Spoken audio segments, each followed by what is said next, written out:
السلام علیکم، بسم اللہ والصلاۃ والسلام علی رسول اللہ۔ سوال آ گیا کہ گناہ ہوا، توبہ کی، پھر گناہ ہوا، محسوس ہو رہا ہے کہ اللہ تعالیٰ معاف نہیں کر رہے، کیا کریں؟ کرنا کیا ہے؟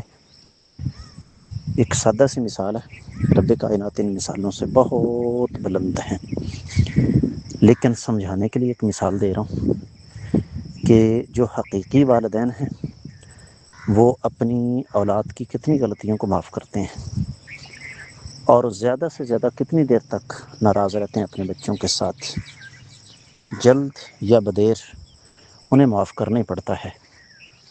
اللہ کا در نہ چھوڑیں، اور اذکار، التجائیں، گڑ گڑانا، رونا، ان کی مقدار میں اضافہ کر دیں، کثرت کے ساتھ درود شریف استغفر اللہ لا حول ولا قوت الا باللہ حسبی اللہ ونعم الوکیل پڑھیں۔